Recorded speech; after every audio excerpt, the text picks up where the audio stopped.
Bonjour et bienvenue sur Radio Libertaire pour cette émission animée par la Ligue des droits de l'homme de Paris 20e. Je suis Jean-Luc, président de la Ligue des droits de l'homme de Paris 20e, et autour de la table, il y a aussi Si Young, qui est écrivaine et membre de l'Observatoire de la liberté de création, Jean-Claude Bologne, qui est écrivain et co-délégué de l'Observatoire de la liberté de création, et Agnès Muril, qui est membre du Bureau national de la Ligue des droits de l'homme et membre de l'Observatoire de la liberté de création. Vous l'avez compris, cette émission portera sur la liberté de création et sur la censure. Nous vous présenterons l'Observatoire et les actions qu'il mène depuis plus de 10 ans pour défendre les droits des créateurs et la liberté de création.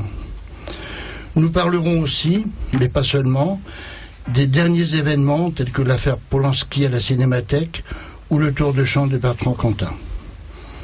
Mais avant cela, nous avons voulu rendre hommage à un artiste de talent, un chanteur souvent engagé à nos côtés, aux côtés des luttes et des combats pour la liberté.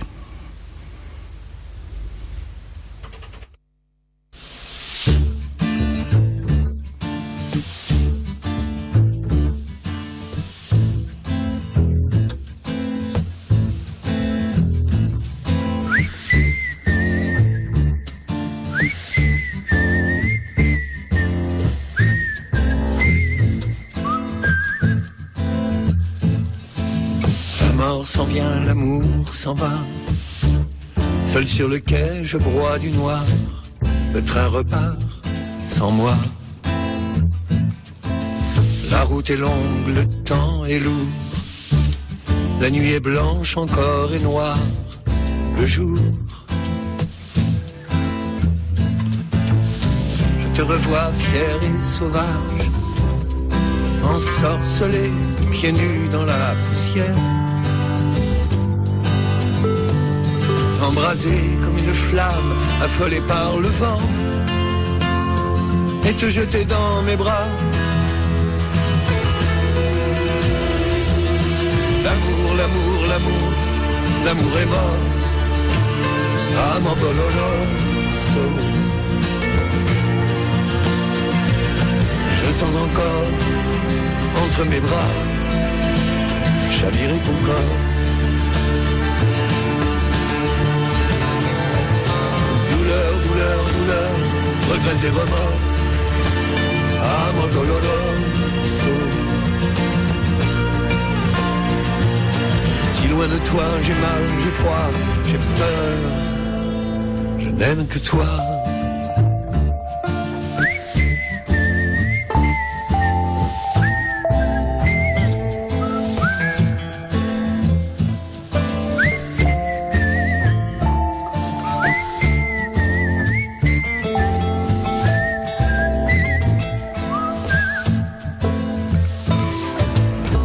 De jour, de nuit encore, à délirer sans toi, la fièvre au corps, la mort dans l'âme.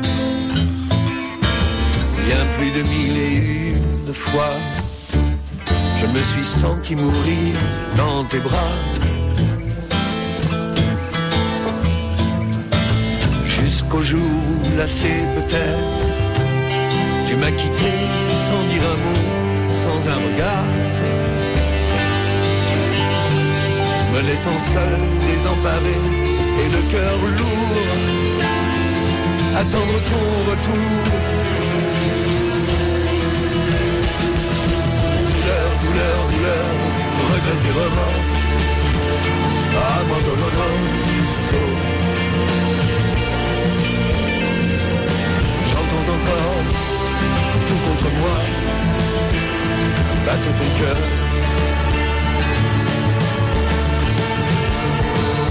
La vie, l'amour, l'oubli, la douleur et la mort. Amor doloroso.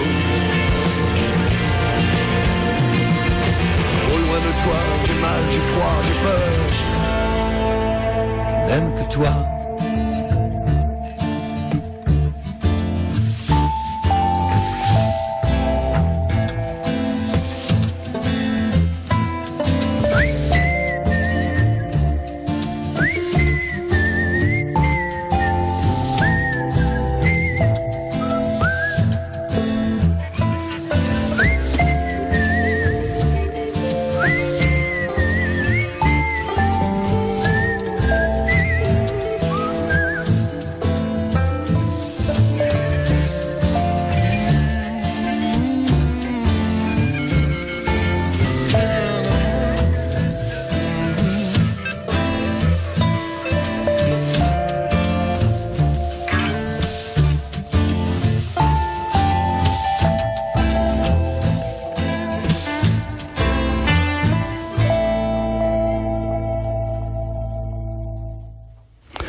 Donc vous avez reconnu Jacques Higelin, la chanson c'est Amour Dolorosa. Jacques Higelin notamment que nous avions croisé lors de la grève des sans-papiers sur le parvis de la Bastille au Zénith en 2010. L'Observatoire de la liberté de création a été fondé il y a une quinzaine d'années, il y a 15 ans. Il a adopté un manifeste en 2003. Il a été créé suite à des attaques contre des œuvres d'art par des associations qui à l'époque étaient des associations à caractère réactionnaire. Beaucoup plus récemment, le 3 janvier 2018, l'Observatoire a publié un texte dans Libération qui alerte sur de nouvelles expressions de censure, en plus de celles existantes depuis l'origine de l'Observatoire. Jean-Claude, est-ce que tu peux nous rappeler, nous préciser ce que racontait ce texte et quelle est donc la situation un peu plus qui nous préoccupe aujourd'hui? Oui, bien sûr. En fait, ça, je ne dis pas été toujours facile, mais moralement très facile de lutter contre la censure parce qu'elle venait plutôt de milieux intégristes d'extrême droite. Or, depuis quelques années, en fait, je pense que le point de départ, ça a surtout été en 2014, l'affaire Exhibit B. On s'est rendu compte que des associations dont nous nous sentons proches, parce qu'elles défendent des choses qui nous tiennent à cœur, se sont investis dans des censures d'œuvres artistiques, des formes de censure.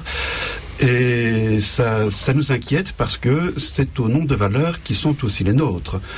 La lutte contre le racisme, la lutte contre les discriminations, la lutte contre le sexisme, ce sont des valeurs profondément au cœur du combat de la Ligue et du nôtre, bien entendu.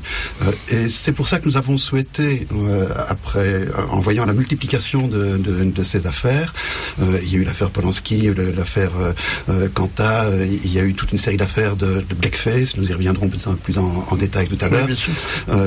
Et nous avons souhaité dire, ne nous trompons pas de combat, nous sommes avec vous sur des combats fondamentaux, mais ce n'est pas en censurant les œuvres que l'on fait avancer ces combats. On pénalise des artistes et surtout on confond la réalité et la représentation de la réalité. Et ça, c'était le travail de l'Observatoire pendant une quinzaine d'années, de dire, attention, lorsqu'on représente la réalité, on ne dit pas cette réalité, on ne promeut pas des valeurs, mais simplement, même pour les dénoncer, on doit mettre en scène, représenter certaines réalités. Et il faut donc, d'une part, pouvoir exprimer, que ce soit par le roman, par le cinéma, par le théâtre, mettre en scène des personnages qui défendent des valeurs qui ne sont pas les nôtres. Mais il faut pouvoir les mettre en scène sans partager leur discours.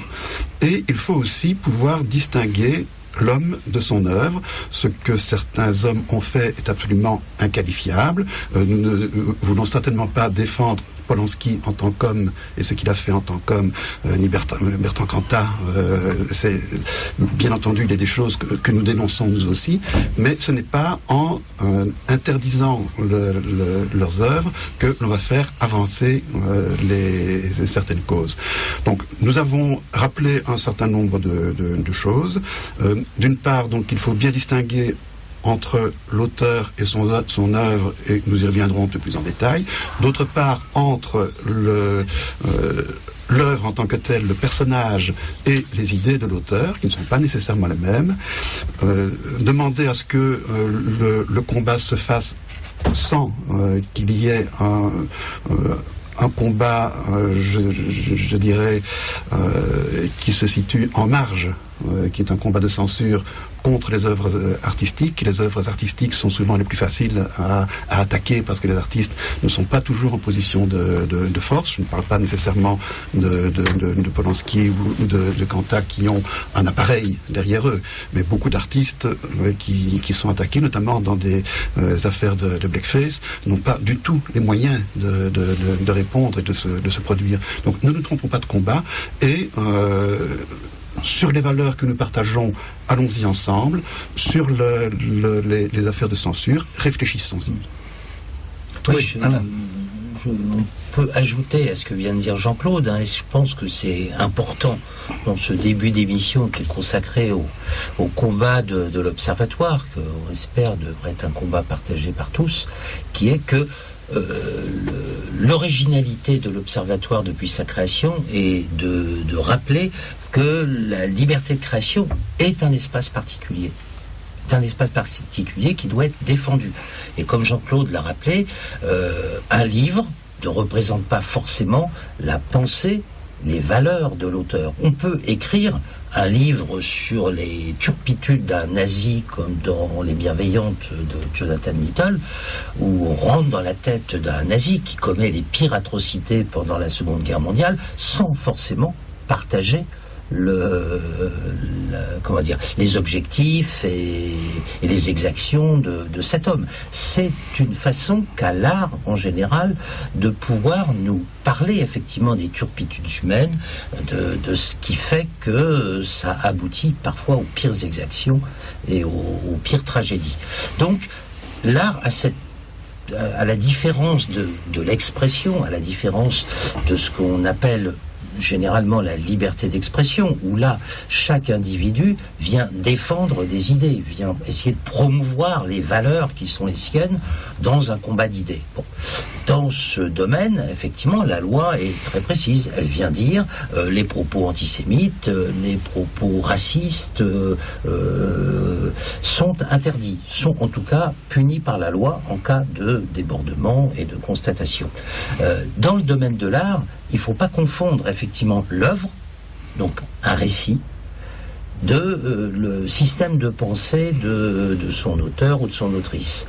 Donc c'est ce petit décalage à quoi s'est attaché l'Observatoire de la liberté de création et dont on s'aperçoit qu'il est toujours très délicat à faire comprendre, parce que beaucoup de gens confondent l'œuvre et la personne.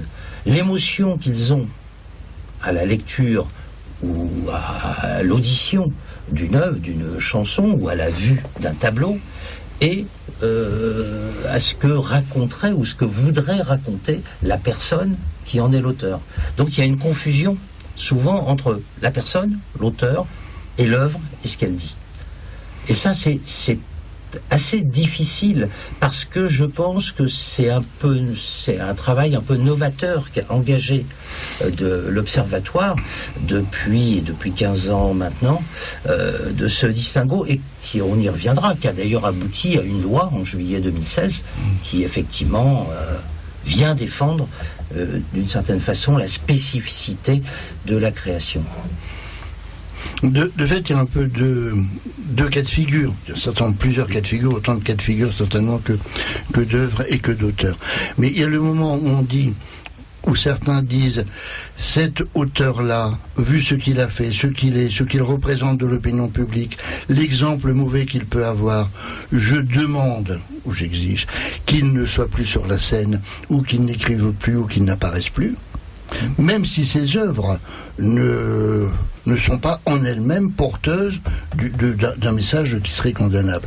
Et le deuxième cas, ce sont des œuvres qui portent un message, soit de violence, soit dans le cas de l'éloge des derniers jours, enfin de cette œuvre qui racontait les dernières heures de Mohamed Merah, qu'on peut considérer que c'est l'éloge du terrorisme. Hein.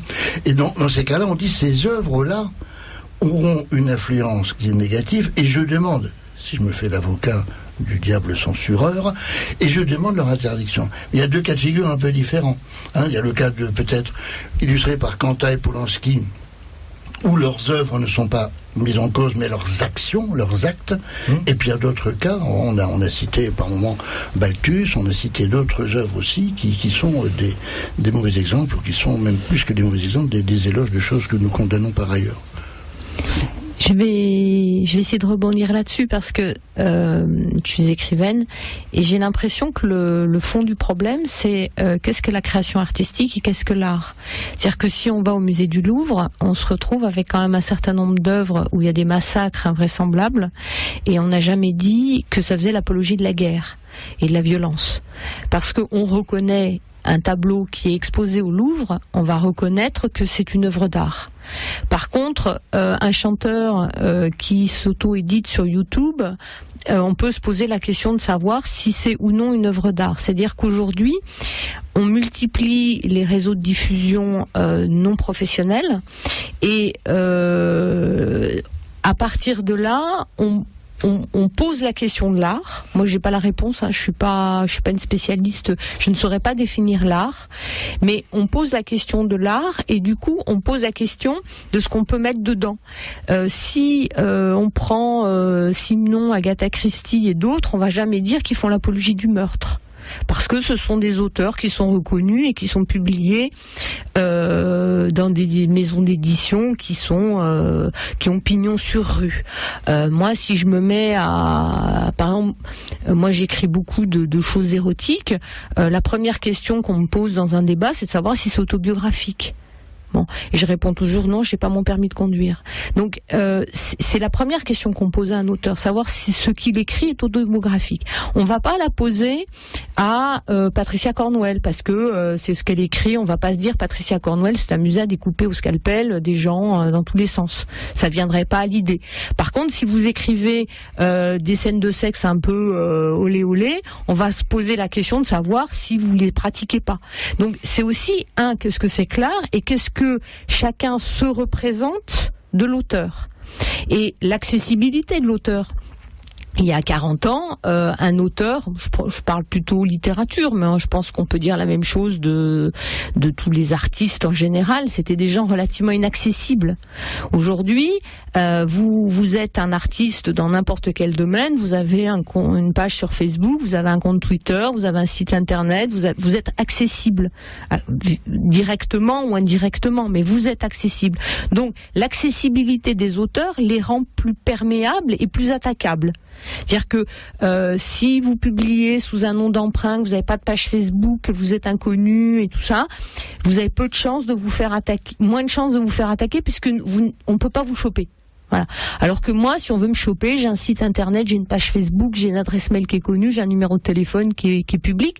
Donc si quelqu'un décidait un jour d'attaquer une de mes œuvres ou ma personne parce qu'on découvrirait que j'ai creusé une tranchée sur le plateau du Larzac il y a 40 ans avec un marteau-piqueur et que c'est pas bien, on pourrait le faire facilement. Donc c'est aussi l'évolution de la société, donc dans le sens de l'art, à mon sens, est remis en question dans son intégrité même.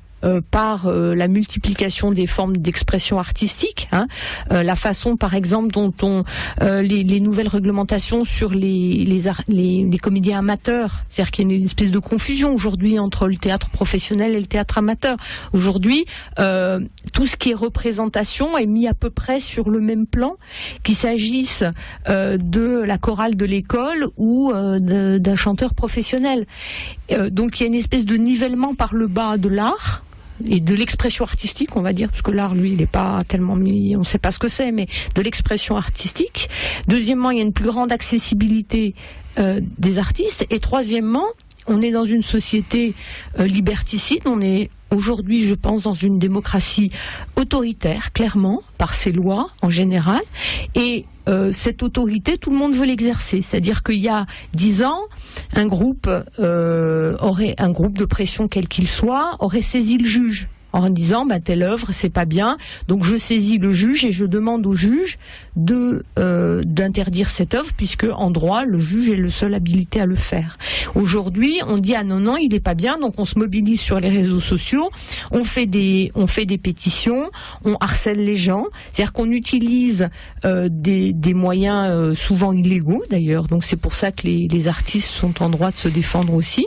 On utilise des moyens illégaux pour harceler les gens et pour les faire craquer. C'est ce qui s'est passé à La Réunion récemment sur une affiche qui n'est pas forcément du blackface. Moi j'ai compris que c'en était pas, et d'aucuns ont décidé que c'en était, et par un jugement populaire, une espèce de vox populi auto-institué, il y a des gens qui ont dit toi t'as le droit, toi t'as pas le droit. Moi je suis pas d'accord. Et puis on peut aussi avoir le cas où la vox populi ou les réseaux sociaux le disent. Bon, il a été condamné, mais c'est pas une raison, mais ça n'est pas suffisant. La condamnation n'est pas à la hauteur du délit. Je ne suis pas d'accord et je continue donc à pétitionner ou aller sur les réseaux sociaux. Je pense qu'on y reviendra bien sûr, mais en quoi la charte, le manifeste de 2003 portait déjà en germe ces questions-là, ou bien ce sont des questions nouvelles, parce que si on a raison de dire qu'on est aujourd'hui dans une démocratie liberticide, c'est aujourd'hui quand, si on peut dire quelque chose là-dessus. Alors, effectivement, les problèmes sont anciens, sont certainement même plus anciens que l'Observatoire, mais lorsque nous avons été fondés nous sommes fondés en 2002-2003 pour le manifeste, c'est suite à des affaires qui ressemblent fortement à ce qui pourrait se passer aujourd'hui, mais qui étaient des affaires de justice et non pas, comme disait Si, des affaires de justice populaire, je dirais de harcèlement, de réseaux sociaux, etc. Et si il y a quelque chose qui a changé, c'est que les associations proches de l'extrême droite ou identitaires qui ont porté ces affaires devant les tribunaux, le plus souvent, pas toujours, mais le plus souvent, ont perdu ces affaires. Et c'est beaucoup plus efficace de s'en prendre directement et hors des tribunaux, hors des lois aux artistes, que d'avoir des tribunaux qui prennent parfois 10 ans avant de donner un jugement définitif et qui, le plus souvent, donnent raison aux artistes. Donc il y a une question d'efficacité et d'immédiateté qui a changé. Sur le fond, tu parlais tout à l'heure de la distinction entre s'attaquer à une personne ou s'attaquer à une œuvre, mais les distinctions ne sont pas toujours aussi nettes, et une des affaires qui était à l'origine de l'Observatoire en 2002, c'était l'affaire Rose Bonbon. Nicolas de Corlin avait donc écrit un roman à la première personne dans la tête d'un pédophile, et il a vu la police débarquer chez lui, lui demandant quels étaient ses réseaux, et le traitant comme un authentique pédophile, parce que son personnage l'était et qu'il écrivait à la première personne. Donc c'est l'homme en tant que tel que l'on soupçonnait de pédophilie, et c'est en même temps l'œuvre que l'on accusait d'apologie de la pédophilie. Alors que, bien entendu, il n'était pas pédophile, il était marié, père de famille, et ce n'est pas parce qu'on représente, qu'on met en scène la pédophilie qu'on en fait l'apologie. Donc la distinction entre l'homme et l'œuvre, entre l'œuvre et le personnage, tout ça a été fort confus pendant un certain temps. Nous avons soutenu pendant 15 ans des artistes de tous les dans tous les domaines, cinéma, théâtre, art de la rue, roman, art plastique. Nous avons contribué, je pense, à créer une certaine jurisprudence, parfois sur des choses qui peuvent nous sembler aujourd'hui banales et évidentes, mais le fait que, avant de faire une censure, il faille lire un livre dans son intégralité, et que il faille voir une exposition avant de la condamner. Mais c'est une jurisprudence de 2006, je pense que c'est sur l'affaire Little, de mémoire, ou Burkel, et ça a coupé court à toute une série de demandes de censure, où ça a théoriquement coupé court, les jurisprudences sont toujours remises un peu en question, à toute une série de demandes de censure sur des phrases décontextualisées. Et c'est là que nous insistons sur le fait qu'une phrase hors contexte peut être totalement mal interprétée, qu'elle ne représente pas nécessairement la pensée de l'auteur. Il faut savoir s'il l'a mise à la bouche d'un personnage ou s'il l'a mise en quatrième de couverture, ce qui n'appartient pas à un roman, s'il l'a dit dans une interview, etc. etc. Donc la contextualisation est pour nous quelque chose d'essentiel. Dans l'affaire Orelsan, ça a été un des points de jugement. Nous prenons une chanson dont les paroles sont objectivement atroces. Tu vas te faire Marie Trintignant, etc. Mais à partir du moment où Orelsan se met en costume 3 pièces, boit dans le clip vidéo et met en scène un personnage qui n'est pas lui, qui est un bourgeois, qui se saoule suite à une déception amoureuse et qui a un langage violent, il dénonce cette violence qui naît d'un désespoir amoureux, qui naît de l'alcool, qui peut toucher tout le monde, y compris des gens extrêmement bien élevés en costume 3 pièces, et jamais, en dehors de cette chanson où il met en scène un personnage, il n'a tenu des propos de près ou de loin semblables à ce qu'il dit dans cette chanson. À partir de ce moment-là, nous disons, attention, recontextualisons, et le personnage qu'il met en scène, ce n'est pas des idées qu'il exprime, et on peut même soutenir qu'il dénonce ce qu'il énonce. Voilà. Oui, pour rebondir sur les propos de Jean-Claude Bologne, le manifeste de 2003 commence ainsi. Un personnage de roman ou de film est fictif. Il n'existe pas. Autrement que dans l'œuvre, s'il tient des propos racistes ou s'il raconte sa vie de pédophile, ces propos n'ont ni le même sens, ni la même portée que s'ils étaient tenus par un citoyen s'exprimant dans l'espace public. Donc là, ça fait explicitement référence à l'épisode Rose Bonbon qui a eu lieu en 2002, je crois, c'était l'été 2002, donc à peu près un an avant, et donc où on avait commencé effectivement à travailler sur cette question de qu'est-ce qu'une œuvre, et notamment qu'est-ce qu'une œuvre de fiction. Et le manifeste de 2003 allait un peu plus loin et disait « L'œuvre d'art, qu'elle travaille les mots, les sons ou les images, est toujours de l'ordre de la représentation. Elle impose donc par nature une distanciation qui permet de l'accueillir sans la confondre avec la réalité. » C'est-à-dire que une œuvre, ça n'est pas la réalité. C'est exactement ce que Cécile expliquait avant. Et en même temps, face à cette œuvre, on peut avoir les mêmes, être traversé par les mêmes émotions que devant une certaine réalité. C'est-à-dire que c'est bien ça. Parfois, la qualité des œuvres, c'est que dans l'interrelation qu'on a avec l'œuvre, on peut être traversé par les mêmes émotions que si on était en face d'une réalité qui pourrait être celle qui est évoquée dans la fiction. Donc, c'est pour ça que parfois les gens, et parfois nous-mêmes, on se fait prendre au piège des œuvres quand elles sont talentueuses, quand elles sont très engagées, pas forcément sur des aspects de violence, pas forcément sur des aspects sexuels, tout simplement sur des aspects qui touchent aux questions de la personne. Et c'est là où le travail est difficile, parce que de bonne foi, parfois, les gens disent c'est pas possible, la personne qui a écrit ça pense que ce que la personne vit, fait dans l'œuvre de fiction. Et donc tout le travail qu'on a essayé de poser depuis 15 ans, c'est non, c'est une œuvre de fiction. Alors, comment elle est documentée? En quoi elle renvoie à un travail préalable de son auteur? C'est le problème de l'auteur. Nous, on a à voir avec l'œuvre. On est devant un tableau. On écoute une chanson, on regarde un film, on lit un livre, on voit une installation. Et donc, voilà, le détail, le secret, j'allais dire, de la fabrication appartient à l'auteur, appartient à l'exégèse, pourquoi pas, du travail des auteurs. Mais dans le rapport que j'entretiens à l'œuvre, c'est ça qui se joue à ce moment-là. C'est ça qui se joue. Et je pense que c'est ça que l'Observatoire essaye de travailler depuis 15 ans, et je pense quand même avec un petit peu de succès, on y reviendra.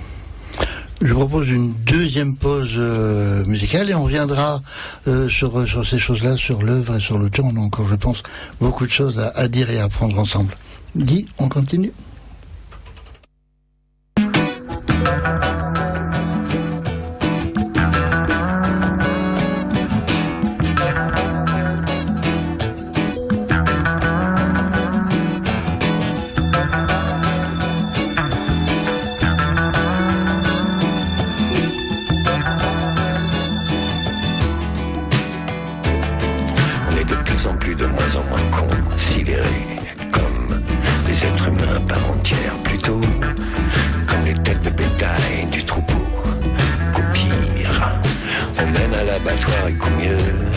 On a voir paître, boire et brouter là où la bête, bébé, facile à traire. Aussi, petit agneau qui t'est encore ta mère, méfie-toi du bord des eaux troubles où l'on peut voir flotter les narines et l'œil opaque, des gros reptiles à quatre pattes qui te guettent pour te happer et te croquer tout compris en tenaille dans les mâchoires de crocodile. Bien, crocodile, crocodile. Ni pitié ni cadeau, serré sous les crocs du crocodile.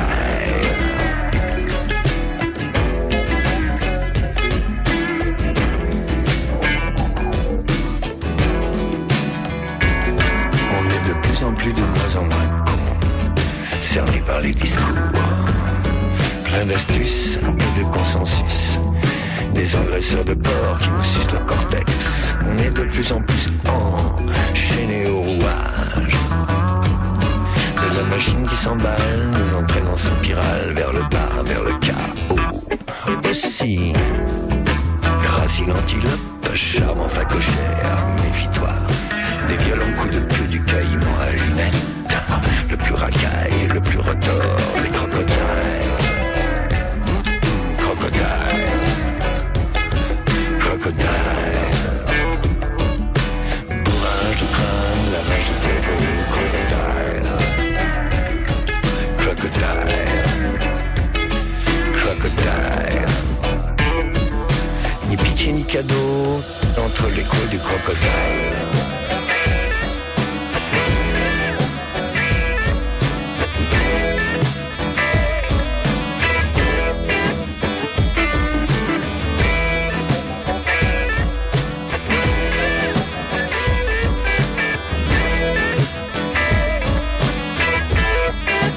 Cela dit, j'éprouve parfois, je l'avoue, une certaine sympathie pour le crocodile du Nil et le gavial de Pierre Magny, dont la cruauté cannibale, la férocité inouïe, les classe au top de toutes les espèces en voie de désintégration.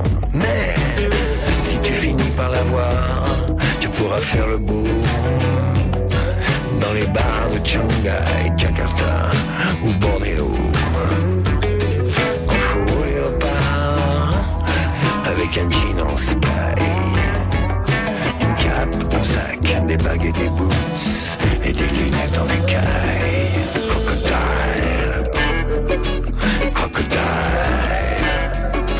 crocodile. Ni pitié ni cadeau, en tenaille entre les coups du crocodile.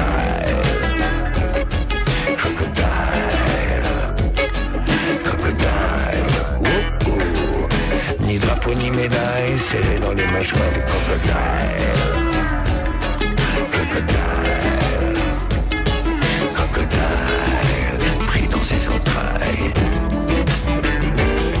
Crocodile, crocodile, pris dans ses entrailles. Je donnerai pas cher de ta peau.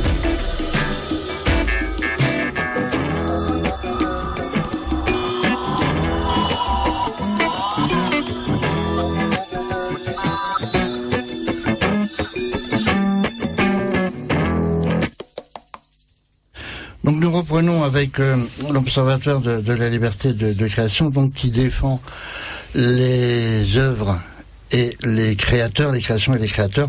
Donc on a vu que c'était depuis une quinzaine d'années, avec notamment un manifeste en 2003. Cécile, est-ce qu'on a des exemples d'attaques vraiment contre des œuvres, mais d'attaques fortes que l'on peut qualifier d'attaques, y compris physiques contre des œuvres et des créations? Malheureusement oui, et je crois que c'est une évolution. Moi ça m'avait marqué, je suis à l'Observatoire depuis une dizaine d'années, de façon plus ou moins assidue, et ce qui m'avait beaucoup marqué, c'était les attaques à la Fondation Lambert à Avignon, qui étaient de mémoire, la première attaque physique contre un tableau. C'est-à-dire qu'on est rentré dans un musée pour détruire physiquement un tableau parce que ce tableau ne correspondait pas à l'idéologie du destructeur, qui était en l'espèce des militants d'extrême droite. Et en fait, il y avait eu une affaire bien avant dont on a fort peu parlé. C'est une affaire, c'est rare d'ailleurs, puisque en général le livre, il y a eu des autodafés dans l'histoire, mais on n'a pas encore eu à traiter à l'Observatoire une opération de destruction de livres, mais ça va peut-être arriver un jour. Et il y en a eu une quand Éric Rémès, qui est un auteur gay, qui était un barbaqueur, c'est-à-dire un garçon séropositif qui avait des relations sexuelles non protégées dans des lieux de drague gays et qui le revendiquait aux côtés de Guillaume Bustan. Éric Rémès avait sorti un livre et son éditeur, les Éditions Blanches, avait été attaqué physiquement par des anti-barbaqueurs qui considéraient que c'était des criminels, que le barbaque était criminel, et donc ils ont attaqué l'éditeur pour détruire les ouvrages. Voilà, donc c'est une affaire qui a une bonne quinzaine d'années et qui n'a pas été médiatisée, je le regrette, parce que je pense que c'était une première. Et les attaquants sont autant sur la Fondation Lambert, on avait affaire effectivement à des réactionnaires, autant là, c'était pas des réactionnaires qui agissaient, c'était des gens dont on pouvait supposer qu'ils auraient dû défendre la liberté de création et discuter de l'œuvre, mais pas la détruire physiquement, parce que le fond du problème, il est là. Il est qu'on ne refuse pas que les œuvres soit discuté, bien au contraire. Mais ce que l'on réfute, c'est l'idée qu'à partir du moment où pour X ou X raison, telle œuvre ne correspond pas à mon idéologie, à mon engagement, et ainsi de suite, et je dis, cette œuvre, elle n'a pas le droit d'exister. Alors, on s'attaque à l'œuvre, physiquement maintenant, donc il y a eu aussi des photos qui ont été lacérées à la mairie du 3e arrondissement. Bon, il y avait des homosexuels qui s'embrassaient dessus, mais pas que d'ailleurs. Donc il y a aujourd'hui, les œuvres sont physiquement en danger. Il y a eu, c'était sur la place Vendôme, cet artiste qui s'est vu son ballon se faire dégonfler régulièrement. Bon, ça ressemblait un peu à un plug, mais moi j'ai pas jugé des œuvres d'art contemporain, surtout pas, il faudrait pas. Mais je défends l'idée que on a le droit de gonfler un plug sur la place sur la place Vendôme si on considère que c'est une œuvre d'art, si l'artiste et ses commanditaires le considèrent. Donc le problème il est là, c'est qu'aujourd'hui on s'attaque physiquement aux œuvres et quand est-ce qu'on s'attaquera physiquement aux artistes ? C'est-à-dire qu'à quel moment on va se faire casser la gueule parce que on est un chanteur, parce que on est un plasticien dans un vernissage, on est un comédien. Il y a eu sur Exhibit B, mais d'autres spectacles, des volontés d'intervenir physiquement les représentations. Donc est-ce qu'il va falloir aussi que les artistes achètent des gilets pare-balles, se prennent des services d'ordre pour pouvoir diffuser leurs œuvres ? Parce qu'on en est là. Faut pas croire que ce sont des affaires marginales.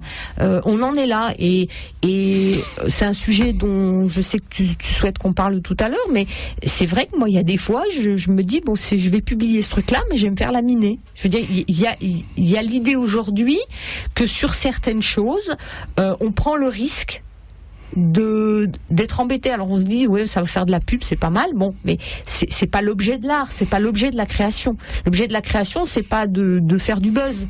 L'objet de la création, c'est effectivement un travail, c'est une démarche qui est aujourd'hui absolument pas reconnue. C'est ce que je disais tout à l'heure par rapport à la dépréciation de la création artistique. Et c'est vrai que quand il suffit de faire 5 émissions de télé pour être considéré comme un artiste de variété et vendre plus de disques que le mec qui rame depuis des années dans sa cave avec sa guitare électrique, on se dit qu'effectivement la création artistique n'existe que dans ce qu'elle produit et non pas dans la démarche qui y préside. Et il y a quand même bien des artistes aussi qui sont allés jusqu'au bout dans le fait d'assumer. Enfin, on considère que les caricaturistes de Charlie Hebdo sont des artistes ou des journalistes, mais on est quand même dans un cas proche où ils ont accepté la menace et jusqu'à la mort. Je ne me souviens plus du nom de cette réalisatrice ou metteur en scène de théâtre qui s'est fait agresser, je crois, par des islamistes aux sorties de la Maison des Métallos il y a quelques années. Ça ne veut rien. Bon, voilà. Mais sur les agressions contre des œuvres ou contre des lieux qui présentent des œuvres, on constate ça malheureusement régulièrement depuis 15 ans. Je regarde, j'avais fait une petite liste. Le Dirty Corner de Danish Kapouche. Absolument. Il y avait eu des attaques, quand était-ce c'était contre un film de Samir Abdallah, Gazastrophe, en 2011. Il y avait eu une attaque au cinéma Saint-Michel de la part d'extrémistes pro-israéliens. Il y a eu les attaques contre la pièce Golgotha Picnic au théâtre du Rond-Point de Rodrigo Garcia, où il a fallu effectivement, on avait convoqué des gens pour, entre guillemets, défendre l'accès au théâtre, et il y avait des cordons de police qui s'étaient mis entre les manifestants qui étaient des gens du groupe Civitas et autres bien-pensants des tradis cathos. Donc voilà, les gens viennent physiquement à un moment donné s'opposer à la prestation d'une œuvre, qu'elle soit cinématographique, qu'elle soit théâtrale, ou, comme tu l'as rappelé Cécile, effectivement, pour le tableau de Piscris d'Andrés Serrano, c'était en 2011 à Avignon, où là ce sont les mêmes, d'une certaine façon, les mêmes. Non, puisque d'un côté il y avait des pro-israéliens, il y a Civitas qui sont une organisation qui est extrêmement organisée de ce côté-là et qui effectivement sont capables de mobiliser effectivement des gens. Mais donc, ce qui est incroyable, je reprends 2 secondes sur Piscris, c'est que les destructions d'œuvres dans les musées, c'est assez courant parce qu'il y a des gens, il y a des femmes de ménage qui font du zèle et qui comprennent pas que c'est une œuvre et qui balayent une œuvre. Bon, il y a des visiteurs. Oui, c'est courant, ça arrive régulièrement et on en parle. Je veux dire, il y a des visiteurs de musées qui tombent dans des œuvres, il y a des gens qui s'assoient sur les fauteuils, il y a plein de choses qui se passent, mais chaque fois ça scandalise. On sent une indignation. Bon. Et moi, je me souviens sur Piscris, j'avais pas senti un élan national d'indignation. Je veux dire, parce que puis une œuvre qui s'appelle Piscris, déjà, ça doit pas. Quand on est une vraie œuvre d'art, on s'appelle le radeau de la Méduse et la Joconde. Quand on s'appelle Piscris, déjà, c'est un peu louche. Donc ça s'appelait Immersion au départ. Oui, mais bon, le truc c'est ça, c'est que il y a aussi c'est vraiment cette dépréciation de l'idée de ce que c'est qu'une œuvre d'art. Et moi, c'est vraiment un truc, mais je comprends pas qu'on puisse physiquement vouloir détruire une œuvre d'art. Et si on le faisait sur un livre, je n'ose imaginer un groupe de pression qui déciderait de brûler 3 livres sur la place du Trocadéro. Là, on aurait une indignation parce que ça rappellerait quelque chose dans l'histoire. Mais dans l'histoire, il y a eu aussi des destructions physiques de tableaux.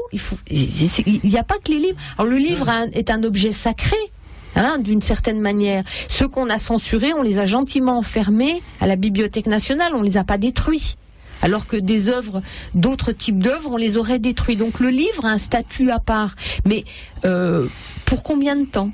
Enfin, des tableaux qui n'ont pas été exposés dans des musées considérant qu'ils étaient un peu sulfureux, etc., il y en a aussi. Oui, et des tableaux qui ont été détruits. Qui ont mis des années à ressortir parce que les temps qui changent, les idées évoluent, et bon. Donc ça peut arriver, ça n'est pas uniquement le livre qui est considéré comme sacré. Il y avait un espace à la Bibliothèque nationale qui s'appelait L'Enfer. Voilà. C'était à ça que je faisais référence. Dans toutes les bibliothèques, il y avait un enfer. Celui de la Bibliothèque nationale était particulièrement fourni, et les codes sont toujours d'ailleurs en fer. Ouais. On les a pas détruits, on les a enfermés, mais on ne les a pas détruits. Alors que des tableaux, il y en a qui ont été détruits. Disons que l'idée, c'est que quand une œuvre d'art est enfermée en existant toujours, on peut espérer qu'elle ressorte. À partir du moment où elle est détruite, c'est foutu. Alors il y a une différence aussi, c'est que un tableau est unique, donc on peut le détruire physiquement, ou en tout cas y porter atteinte. Un livre est par définition une œuvre de reproduction. C'est-à-dire il y a l'œuvre, le manuscrit, Mais ensuite, c'est comme un film. Tant que vous avez négatif, tant que vous avez le manuscrit, l'œuvre potentiellement perdure. Et donc on peut la ressortir. Le tableau, lui, il est altéré définitivement. Où l'installation va être... Il y a une chose dont je m'aperçois qu'on pourrait peut-être, pour les auditeurs, dire un point, c'est que l'Observatoire de la liberté de création rassemble beaucoup d'associations, de syndicats, d'auteurs, de pratiques différentes. Et c'est ça qui fait la singularité, je trouve, de l'Observatoire, puisque dans des disciplines, disciplines différentes. Absolument. On a parlé de livres, on a parlé de films, on a parlé de théâtre, on a parlé de tableaux, mais effectivement, parce qu'au sein de l'Observatoire, Jean-Claude, ça ramène beaucoup. Il faut peut-être effectivement dire un mot de l'organisation et de ce que nous faisons. Il y a 3 sortes de membres à l'Observatoire. D'une part, puisque nous sommes une émanation, un groupe de travail de la Ligue des droits de l'homme, il y a des membres qui sont là au titre de la Ligue des droits de l'homme. Je pense que c'est notre cas l'un et l'autre. Il y a des spécialistes, essentiellement des philosophes, des journalistes qui sont là pour apporter la réflexion. Et puis, il y a, et aussi bien entendu, des artistes, des auteurs, des artistes. Et puis, il y a entre 15 et 20, on vient d'en faire adhérer 3 nouvelles, organisations qui représentent des domaines artistiques différents. Moi, je suis entré à l'Observatoire au départ comme représentant de la Société des gens de lettres. Il y a des associations, tu en as peut-être la liste, parce que je ne veux pas en oublier. Il y a l'ACID, qui est une association qui veut dire l'Association du cinéma indépendant pour sa diffusion, qui organise notamment chaque année des projections à Cannes de cinéma indépendant. Il y a ADOC, qui est une association de documentaristes. Il y a Laïka France. Il y a l'ARP, l'association des réalisateurs-producteurs. Il y a le CGPA. Alors là, je dois avouer que je ne développerai pas le sigle de mémoire. La Fédération des arts de la rue, la Ligue de l'enseignement, les forces musicales, ça c'est nouveau. Donc des gens qui travaillent à la composition musicale, le syndicat des artistes interprètes, CGT, la SGDL dont tu as parlé, c'est la Société des gens de lettres, le SNAP CGT, autre syndicat, la SRF, la Société des réalisateurs de films, le SYNDA, qui est le soutien de la Fédération CGT du spectacle, et d'autres que j'oublie. C'est le problème des listes, c'est quand on les commence, le risque c'est ça prenne ou beaucoup de temps ou qu'on en oublie. Donc s'il y a des gens qui nous écoutent, qui font partie de membres de l'Observatoire que je n'ai pas cité, c'est de ma faute. C'est pour ça que je te passais la parole. Je vois, oui. Et la responsabilité. Alors, pour que notre discours, je pense, soit crédible jusqu'au bout, il y a quand même une question à laquelle on doit répondre. Je crois, sinon vous me dites que je me trompe. Les gens qui détruisent des œuvres ou qui sont prêts aux œuvres, les personnes physiques ou les personnes morales, c'est soit précisément parce qu'ils considèrent que c'est immoral, non pas immoral au sens du puritanisme, mais immoral au sens que la morale, c'est aussi en philosophie un lien pour le vivre ensemble. Hein. Ou bien les gens peuvent considérer que ça choque profondément leur identité en tant qu'individu catholique, individu musulman, individu homosexuel, ou individu juif, une grande partie d'eux-mêmes. Ou bien ils peuvent considérer que ça propage des idées dangereuses pour la société, donc c'est une force de destruction. Hein, d'accord. Même si au niveau du tribunal, il n'y a pas les 2-3 éléments qui vont faire qu'il y a une condamnation. Bon. Donc est-ce que ça veut dire qu'au nom de la liberté de la création, on ne tient pas compte de ça et que on laisse se propager, et aujourd'hui avec les médias nouveaux, et heureusement d'ailleurs, les choses se propagent vite et partout, est-ce qu'on laisse se propager des œuvres qui peuvent porter, encore une fois, avec toute la force d'une œuvre d'art, des idées dangereuses, amener des gens à prendre des positions dangereuses, surtout ne faut-il pas protéger les plus faibles, les enfants, ceux qui comprennent moins, ceux qui ont moins l'éducation que les autres? Mais si tu prends... Beaucoup de questions. Juste 2 secondes. Moi, j'aime beaucoup aimer ta liste, là. Parce qu'en fait, ce que tu viens de décrire, c'est tous les arguments d'un régime totalitaire contre une œuvre d'art. C'est-à-dire, c'est sur ces arguments-là, la morale, ça me choque en tant que, c'est contraire à mon idéologie et c'est mauvais pour la société. Ces 4 arguments-là, on prend n'importe quel régime totalitaire dans son contrôle de la création artistique et ce sera ces 4 arguments. Donc tous les gens qui, dans notre démocratie, se prévalent de l'un ou l'autre de ces arguments ne font pas autre chose que ce que fait n'importe quel régime totalitaire dans ce monde. Et ça, j'aimerais qu'ils en aient conscience. Parce que c'est ça le fond du problème, c'est qu'ils n'en ont pas conscience et ils placent ces 4 arguments au nom d'une toute-puissance personnelle qui relève de la psychothérapie. Donc c'est le souci, il est là. C'est qu'il faut dire que ces arguments-là sont des arguments de régime totalitaire. Point, c'est tout. Point, c'est tout, je ne suis pas sûr. Non, allons un petit peu au-delà. Dans le manifeste de 2003, comme dans la tribune de 2018, nous disons très explicitement qu'un artiste est aussi responsable. Responsable, ça ne veut pas dire qu'il faut détruire son œuvre. Ça veut dire qu'il doit en répondre. Il ne faut pas non plus censurer les censeurs. Si quelqu'un a quelque chose à dire contre mes livres ou contre n'importe quelle œuvre d'art, il peut le dire, bien entendu. Mais tout cela, ça fait partie du dialogue qui peut être musclé, mais ça ne peut pas déboucher sur une censure. Et si l'on veut parler d'une œuvre d'art, il faut commencer par la voir, et pour la voir, il ne faut pas la censurer. C'est aussi simple que cela. Lorsque l'on censure, ça veut dire qu'on juge que le public est irresponsable et qu'il n'aura pas l'intelligence d'aller voir au-delà. Si c'est le cas, il faut éduquer. Et l'éducation artistique est aussi pour nous absolument essentielle. L'autre chose, c'est que lorsqu'on dit qu'un artiste est responsable, nous avons beaucoup parlé de la distinction entre l'artiste et son personnage, l'auteur et son personnage. Le personnage n'est pas nécessairement le porte-parole de l'auteur, il arrive que si. L'œuvre engagée, ça existe aussi. Dans ce cas-là, l'artiste bénéficie bien entendu de la liberté de création et surtout de la liberté d'expression. La liberté d'expression est restreinte et si un romancier ou un auteur de sketch a des propos antisémites qui sont non pas le fait de son personnage, mais sa propre pensée, il est responsable de ce qu'il dit. Et vous voyez que je fais directement allusion à l'affaire du Donné. Effectivement, il ne s'agit pas de dire, sous prétexte qu'il y a une création artistique, ce que l'on ne va pas remettre en question, du Donné a le droit de tout dire. Simplement, là il y a eu un jugement qui a été porté d'ailleurs par la Ligue des droits de l'homme et par Agnès Ricoire qui la représentait.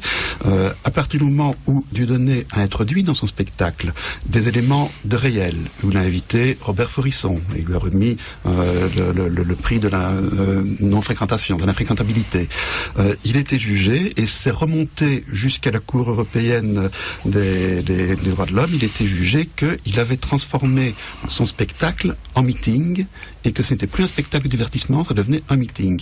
Dans un meeting, ce sont ses propres idées qui passent. Ça ne veut pas dire qu'il n'a pas le droit de les dire, mais ça veut dire que elles ressortissent à la liberté d'expression et qu'on a le droit de l'attaquer sur ses idées parce que ce ne sont plus des idées d'un personnage, ce sont ses propres idées qu'il met en scène et c'est très différent. Donc il y a une responsabilité de l'artiste. S'il défend ses propres idées à travers des personnages, il est normal qu'on lui en demande des comptes. C'est pas pour autant qu'il faut le censurer, mais il est responsable de ce qu'il fait.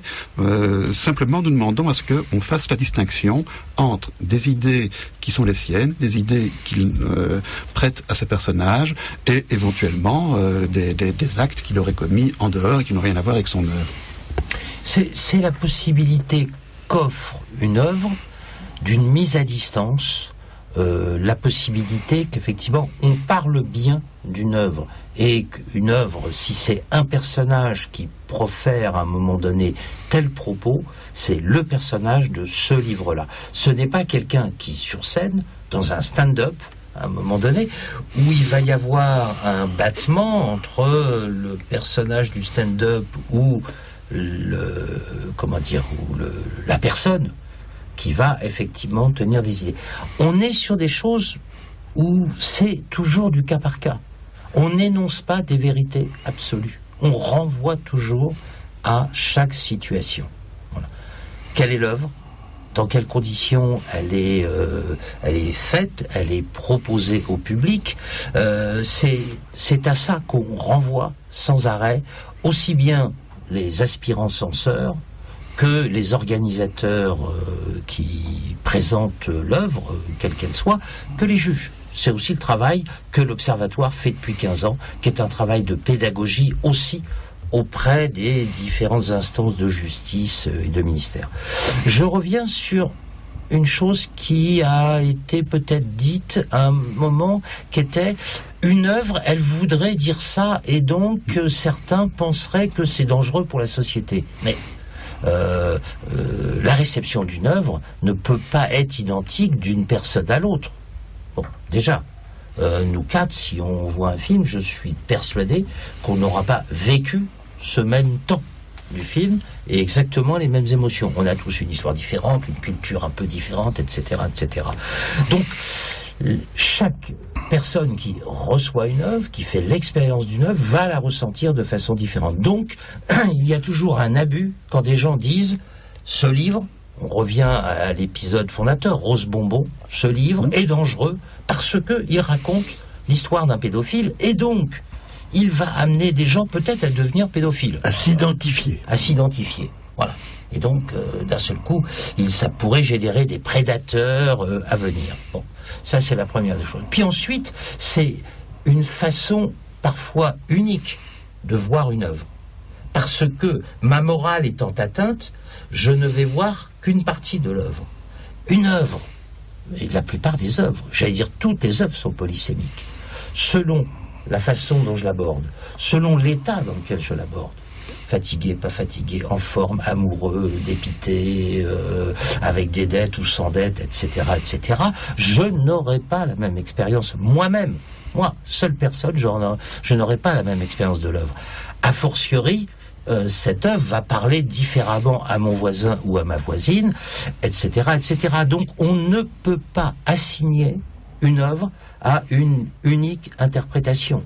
Le jugement de goût que nous opposent les réactionnaires de tous bords pour motiver des attaques dont on a parlé sur des œuvres ou des interdictions d'œuvres, c'est souvent, ils assignent l'œuvre à une seule interprétation. Bon. Et ça, c'est insupportable.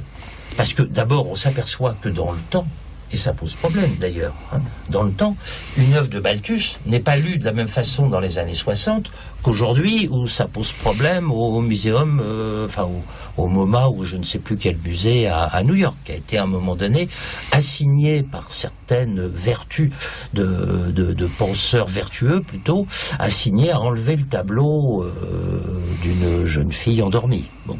On voit bien que des œuvres de cinéma sont relues aujourd'hui, 30 ans, 40 ans plus tard, à l'aune des combats féministes qui existent et qui sont tout à fait légitimes au regard des violences qui sont exercées sur les femmes.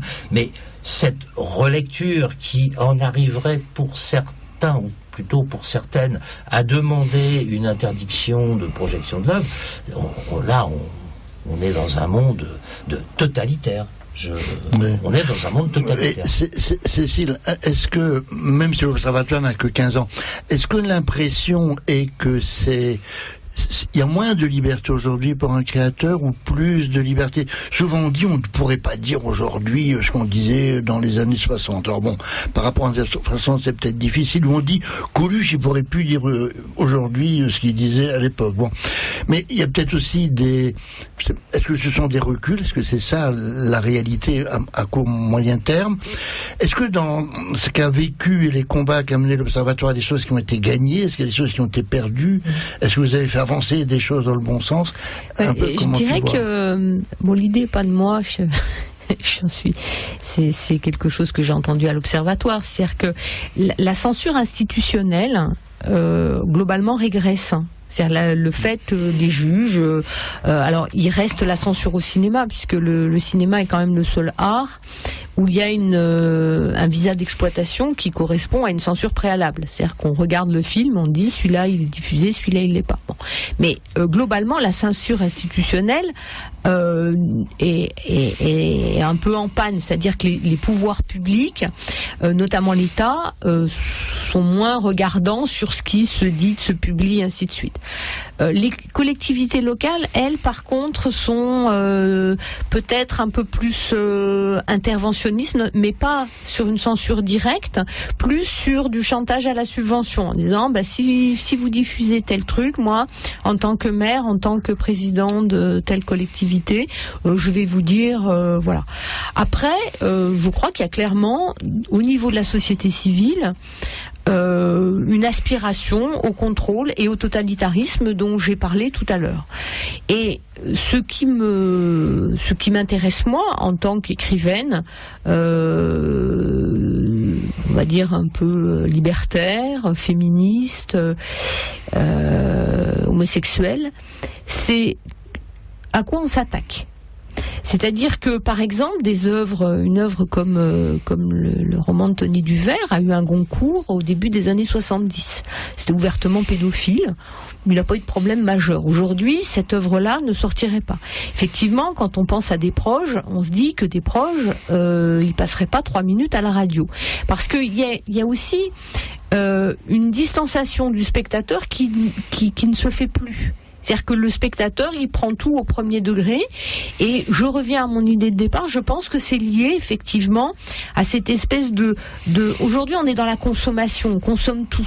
Et je crois qu'on consomme de la création. C'est-à-dire que il reste des créateurs, fort heureusement, mais il y a beaucoup de gens qui vont faire de la création et qui, à partir du moment où ils vont participer à un atelier de création picturale, vont considérer comme légitime de faire une exposition et ainsi de suite. C'est-à-dire qu'il y a une espèce de on va dire démocratisation, c'est ce que dirait le ministère de la Culture sans doute, mais de mise à disposition rapide et sans réflexion de choses qui utilisent une technique artistique et qui confond du coup la technique artistique à la création. Il y a quelqu'un de très connu qui a dit, je dirais pas qui parce que ça ferait désordre, mais qui a dit la peinture c'est comme le chinois, ça s'apprend. C'est-à-dire qu'aujourd'hui, à partir du moment où on prend un pinceau, une feuille et de la peinture et qu'on fait 3 traits sur une feuille, on va dire j'ai créé, regarde mon œuvre, elle est belle mon œuvre. Bon. Et c'est pas vrai. La peinture, ça s'apprend. L'écriture, ça s'apprend. La musique, ça s'apprend. Et on peut pas, c'est pas parce que on utilise une boîte à musique qui va créer du rythme et on met 3 notes dessus en chantant devant sa webcam qu'on a créé une œuvre. C'est pas vrai. C'est pas ça une œuvre d'art.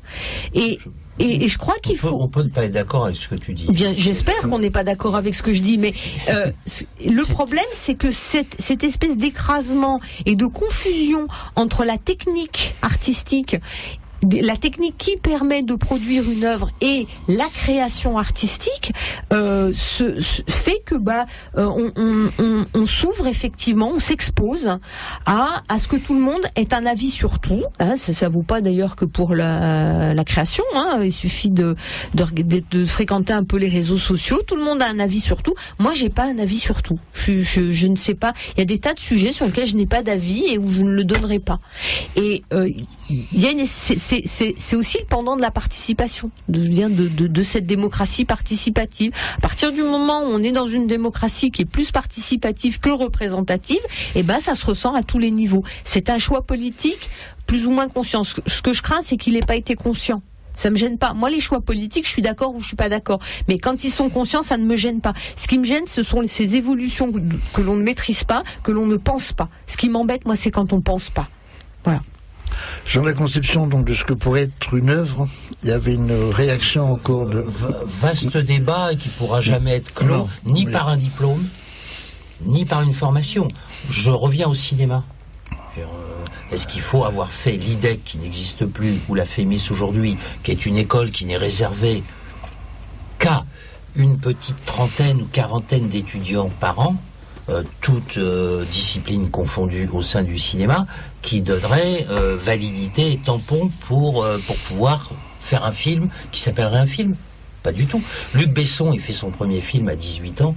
Que je sache, il n'avait pas fait d'école de cinéma. Il y a des œuvres cinématographiques bousculantes, alors, y compris dans leur fragilité, dans leur brutalité parfois, qui ont modifié certains éléments dans le cinéma. L'art brut interroge. Bon, est-ce que, effectivement, l'art brut se définit, d'après Dubuffet, par des gens qui n'ont pas fait de cursus savant sur l'art, enfin sur l'histoire de l'art. Mais, bon, maintenant, c'est intéressant ce que tu ouvres, mais c'est une chose dont, en tout cas, ça multiplie les questions et ça multiplie les débats et donc souvent les censures, parce que juridiquement, l'œuvre existe par sa création. Et nous n'avons pas à faire de jugement esthétique, de jugement de qualité sur ce que nous défendons, ce que nous ne défendons pas. Je ne fais pas un jugement esthétique, je mets en cause la qualité, la nature de l'œuvre. C'est-à-dire que c'est pas un jugement esthétique. Sur les pratiques amateurs ou professionnelles. Ce sont les mêmes lois qui s'appliquent et une censure d'une œuvre amateur, ce sont les mêmes lois que celles qui censurent les œuvres professionnelles. Il y a des fois où on s'est dit on doit défendre des œuvres qui franchement les bras nous en tombent, on ne citera pas de nom, mais on doit le faire parce que c'est comme ça, et si on commence à faire de la discrimination dans les cas qu'on doit défendre, ça n'a plus de sens. Et ce n'est pas ton propos, je sais bien. On a décidé d'être un peu polémique parce que sinon l'émission est trop consensuelle. Des procès d'intention comme ça. Ah voilà, bon, on se réveille. Mais c'était pas mon idée n'est pas de dire qu'on fait de la discrimination, c'est essayer de comprendre pourquoi aussi on arrive à une certaine situation. Moi, que la création artistique ne soit plus le monopole d'une certaine classe ne me pose aucun problème. Au contraire. Au contraire.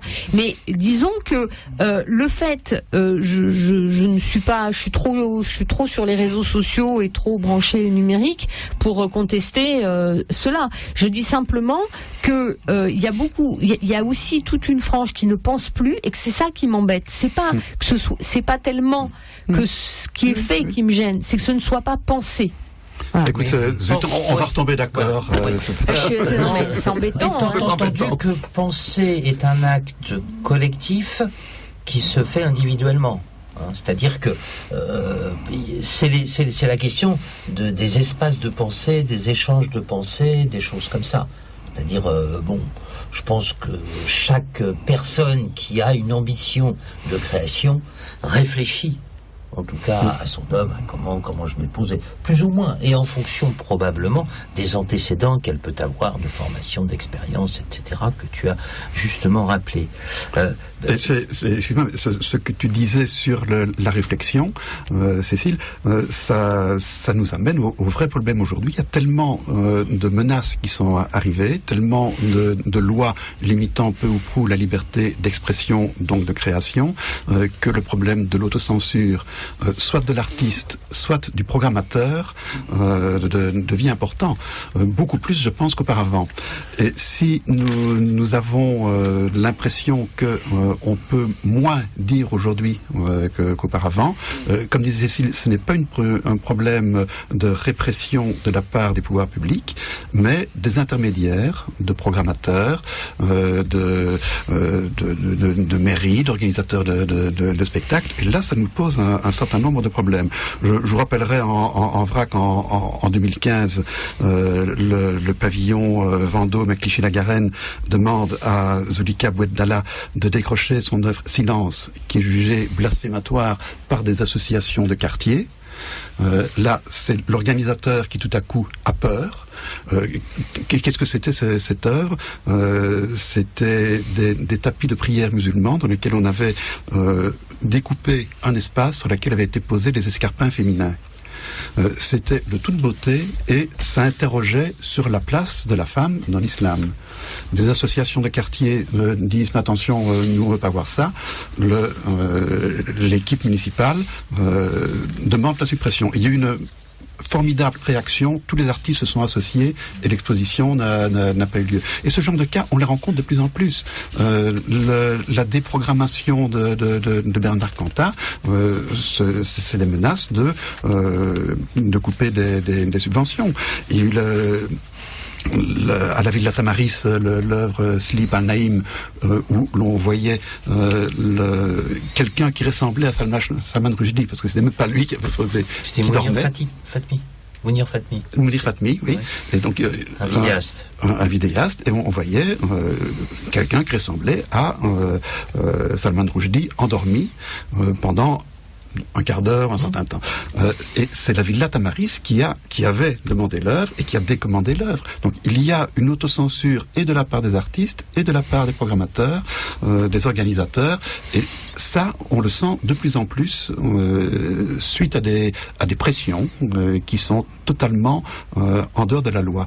Et c'est pour cela que, tu as parlé tout à l'heure des victoires que nous avons eues, que la loi sur la liberté de création de 2016 était pour nous importante, parce que pour la première fois dans l'histoire de France, je ne remonterai pas jusqu'aux Gaulois, mais depuis la Révolution, depuis le Code Napoléon, pour la première fois, la liberté de création apparaît dans un texte légal officiel. Il a fallu attendre 2016 pour que la liberté de création soit reconnue par une loi.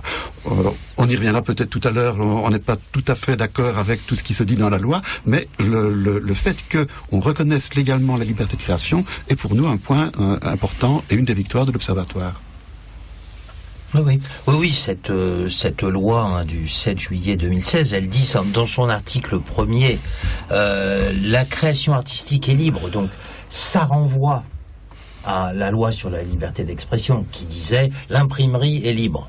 Enfin, je cite de mémoire, mais voilà, c'est une espèce d'haïku qui vient en même temps affirmer quelque chose sans trop le développer, mais l'intention est là. Ça s'appelle disposition relative à la liberté de création artistique. Donc on est bien dans le sujet. Et en article 2, ça commence sur la diffusion de la création artistique est libre.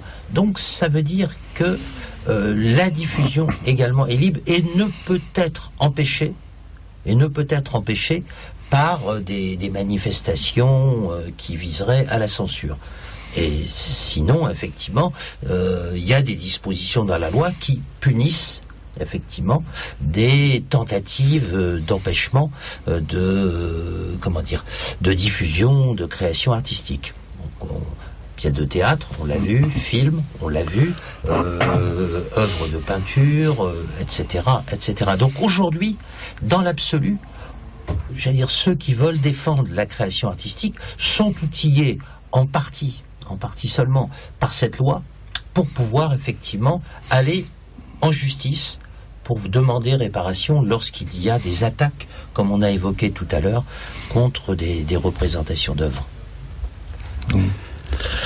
Il y avait aussi un exemple, c'était par rapport au cinéma, tous les affrontements qu'il y a eu avec promouvoir à un moment donné, ce que c'est devenu, parce que le cinéma, donc, c'est en effet, pour avoir un visa d'exploitation, il faut passer par une censure qui dit oui ou qui dit non, qui va différencier les choses selon les âges, hein.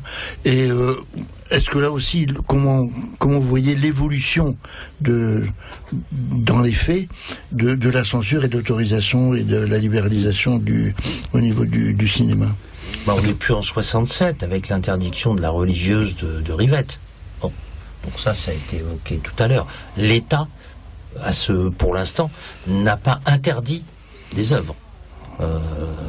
C'est l'attaque contre les œuvres et le fait de cette association que tu as évoquée, Promouvoir, qui est une association de droite extrême, qui est basée à Aix, et qui a parfaitement lu dans le code du cinéma une partie de phrase qui a été ajoutée suite au film Baise-moi de Virginie Despentes, je crois que c'était en 2001-2002, qui était que un film serait interdit aux moins de 18 ans à partir du moment où il y avait des scènes de sexe non simulées dans le film. Et on voit bien quand même d'un seul coup la difficulté qu'il y a, c'est-à-dire on est dans un film, donc dans une représentation, et on viendrait parler de scènes de sexe non simulées. Ça devient quand même le grand écart, quoi. Ça devient le grand écart. Et tout ça est laissé à l'appréciation des spectateurs, bon. Et in fine, si ça va en justice, du juge qui va devoir se prononcer. Donc le juge, s'il a un doute, il peut recommencer la scène une fois, deux fois, trois fois. Bon, on devine l'ambiance torride qu'il peut y avoir dans le tribunal à ce moment-là pour l'examen en détail de ça. Bon, et donc l'association Promouvoir a effectivement gagné en justice un certain nombre d'aggravations d'interdiction. L'interdiction aujourd'hui, c'est moins 12, moins 16, moins 18 au cinéma. Un film qui est moins 18 ans, il ne peut pas sortir en France parce qu'il faudrait que l'exploitant puisse contrôler toutes les cartes d'identité des gens qui rentrent. Et en plus, il est privé d'aides, des aides qui accompagnent les aides du CNC, du Centre National de Cinématographie, qui accompagnent la sortie des films. Le film est mort économiquement. Oui, ça. Sans être un acte d'interdiction, c'est un acte de mort quand même pour un film. C'est mort totale. Surtout à la télévision. Un film moins de 18 ans ne peut passer qu'entre minuit et 5 heures du matin sur des chaînes payantes. Ce qui veut dire que économiquement, il est mort. Même un film moins de 12 ans, je pense qu'il peut passer 4 fois par an sur une chaîne à 20h30. Donc il y a une censure économique qui est réelle. Comme disait ici tout à l'heure, le domaine du cinéma est le seul où l'on puisse refuser un visa. Parce que c'est toujours le prévu dans la loi. On peut ne pas accorder du tout de visa. Donc il y a une censure préalable. Ça ne s'est, à ma connaissance, jamais fait. Mais accorder un visa en le limitant à une classe d'âge, c'est la mort économique du film.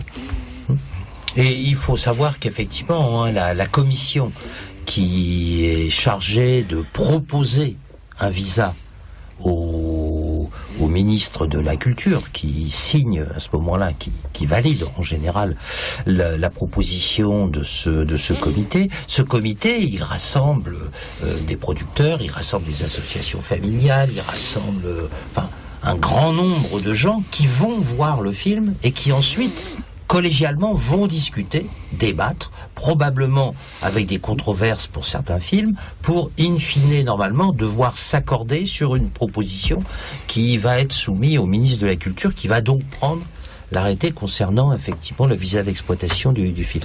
Donc c'est collégial. Se retrouver, juste pour finir, après, parce qu'il y a une association qui a trouvé une petite fissure dans la loi et qui vient attaquer un film au motif qu'il y aurait une scène de sexe soi-disant non simulée, à la sortie, c'est un juge qui va décider. C'est une personne. Au préalable, le visa a été établi par une dizaine, une douzaine ou une quinzaine de personnes qui en ont débattu. Pour rebondir sur cette question de censure économique, il y a une chose que le grand public en général ne mesure pas, c'est que finalement l'œuvre d'art, elle fait partie d'un marché. C'est-à-dire qu'un livre, quand un auteur écrit un manuscrit, il a son manuscrit, et son manuscrit, il est édité, donc ça devient un produit culturel. C'est quelque chose qui est vendu. Un artiste qui fait un film, il faut effectivement que ce film puisse avoir une vie économique, parce que ça coûte cher de fabriquer un film. Un plasticien, il faut que ses œuvres soient exposées. Et ça vaut pour le théâtre, ça vaut pour toutes les formes de création. C'est-à-dire qu'il y a un moment ou un autre, l'œuvre de création, elle rentre dans un circuit économique. Et ce circuit économique, bon, aujourd'hui, c'est pas, je veux dire, c'est pas un scoop, et on est quand même sur Radio Libertaire. Ce circuit économique, ça s'appelle le libéralisme, avec un système de profit, et ainsi de suite. Bon. Et du coup, j'aimerais que chacun mesure la fragilité dans laquelle se trouvent les œuvres de création qui sont faites par des artistes vivants. C'est-à-dire qu'aujourd'hui, quand on est metteur en scène, quand on est écrivain, quand on est cinéaste, quand on est plasticien, quand on est sculpteur, on est soumis à la loi du marché. Et cette loi du marché, alors ça va être la commission. Alors, je dirais que finalement, celle qui est le plus respectable, ça reste la commission des visas d'exploitation, puisque c'est une institution publique dont sans doute les décisions, j'y connais rien, mais je pense que comme toute décision administrative, elle peut être contestée devant un tribunal. Mais quand une salle de spectacle déprogramme un chanteur, quand une galerie refuse l'exposition d'une œuvre plastique, quand un éditeur refuse la publication d'un livre, et ainsi de suite, il n'y a pas de recours possible. C'est-à-dire que finalement, l'artiste, il est soumis à ses diffuseurs. Et la loi sur la liberté de création disait bien dans son article 2, que je connais pas par cœur, mais que tu vas me donner immédiatement, on dit que la liberté de création est libre. La diffusion de la création artistique est libre. Elle s'exerce dans le respect des principes encadrant encadrant la liberté d'expression et conformément à la première partie du code de la propriété intellectuelle. Donc du coup, la question de la diffusion de l'œuvre est essentielle. Donc elle est considérée par la loi comme libre, c'est-à-dire que à partir du moment où une œuvre existe, on n'a pas le droit de la censurer au sens de dire c'est moche ou c'est pas beau ou c'est pas bien ou je sais pas quoi, et de l'interdire pour cette raison-là. Mais on néglige totalement la partie économique des choses. Et l'économie, c'est une salle de spectacle, même si c'est une salle, même si c'est un centre dramatique national, il a des impératifs économiques à respecter. Donc, l'œuvre de création, aujourd'hui, des groupes de pression, quels qu'ils soient, et des groupes que je pourrais considérer moi comme amis, vont attaquer les œuvres et les artistes, alors que ce sont dans notre société des gens excessivement fragiles. Combien d'artistes dans notre société vivent de leur création? Il n'y en a pas beaucoup. Et ce sont ces gens-là, je veux dire, ce sont des personnes qui sont souvent des précaires, qui sont souvent des miséreux, qui sont au RSA ou qui vont avoir un travail rémunéré normal et faire leur œuvre à côté. C'est ces gens-là qu'on va attaquer alors qu'on devrait les protéger. Je veux dire, pour moi, l'œuvre de création et l'artiste sont en danger. C'est un peu comme l'enfance qu'on devrait protéger l'art. On l'attaque en disant oui, mais ça véhicule. Moi, j'ai jamais vu mes copines féministes s'attaquer à Harlequin qui publie toutes les semaines des bouquins hétérosexistes comme on n'en fait plus, en disant il y a une image dégradée des femmes et de la relation amoureuse dans ces livres qui est insupportable. Je l'ai jamais entendu. Pourquoi on s'attaque à effectivement un artiste un peu connu? Bon, ça pourrait être marrant de s'attaquer à Harlequin. Bon, et si on enlève de la littérature tous les ouvrages hétérosexistes, il va pas rester grand-chose, parce que on est dans une société hétérosexiste et que l'art, mine de rien, reflète la société dans laquelle on vit. Alors on peut changer le monde. Moi, je suis assez favorable, mais j'ai pas remarqué que ces censeurs-là existent de changer le monde. Simplement, on s'attaque aux artistes et aux œuvres là où on devrait les prendre dans nos bras et dire mes petits cocos, on vous aime, vous êtes là, vous êtes la critique sociale. On est la critique sociale.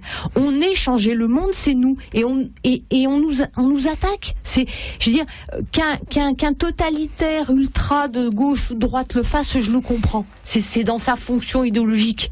Hein, la fonction idéologique d'un mec d'extrême droite, c'est de me détruire. Bon, je le comprends, c'est normal. Et ma fonction idéologique, c'est de le combattre. Parce que moi, je détruis pas, je combats. Et moi, c'est ça qui me tient à l'Observatoire. C'est de dire, il faut protéger l'art, il faut protéger la création, il faut protéger les artistes. C'est ça qui est important. Et discutons nos œuvres. Moi, j'ai des œuvres qui peuvent être discutées. Discutons-les. Ok. Mais ne les interdisons pas. La prochaine chanson de Jacques Higelin s'appelle Boxon. Ouais. Mais juste avant ça, Jacques Higelin, oui. c'est quand même pas laisser les auditeurs sur penser que l'association Promouvoir d'extrême droite va gagner tout le temps dans ses recours contre des films, puisque la notion de scène de sexe simulée a été supprimée en 2015 grâce au combat incessant de toutes les associations qui composent l'Observatoire de la liberté de création. Une fin heureuse. Voilà. Donc la chanson Boxon qui n'a pas été victime d'une censure quelle qu'elle soit.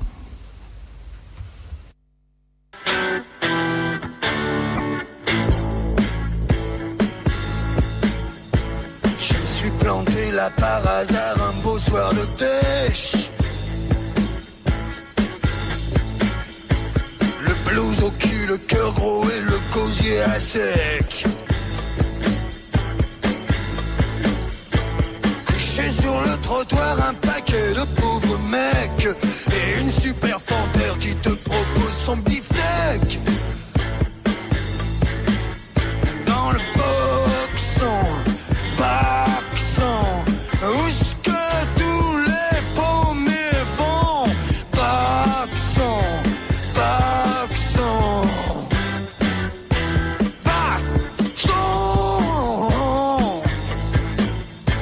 le pied dans l'escalier, c'est de se gaufrer les frangines.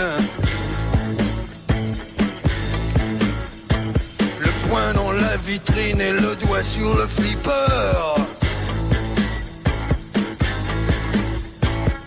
Ce bastringue d'enfer, t'es comme un rat dans l'usine. Y'a le club des pensionnaires pour l'entretien des machines. Oh, Boxon, où est-ce que tous les paumés sont? Boxon,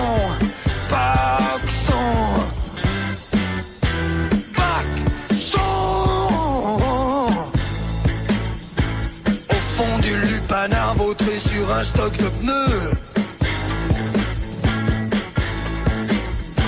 Un trio de ringards massacre un rock de banlieue.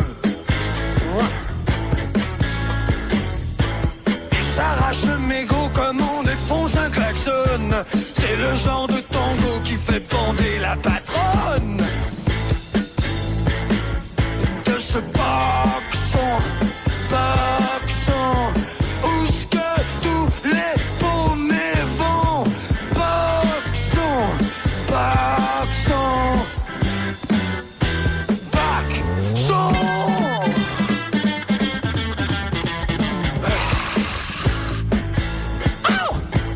Quand je suis sorti du souk, je tenais plus de pouls sur mes cannes. Je me farcis de ploucs qui frimaient sur leurs bécanes. C'est plus de quoi j'avais l'air pour qui pense à me braquer. Pas le temps de revoir ma mère que déjà j'étais retourné. Oh, dans le boxon, où est-ce que tous les paumés vont? Boxon.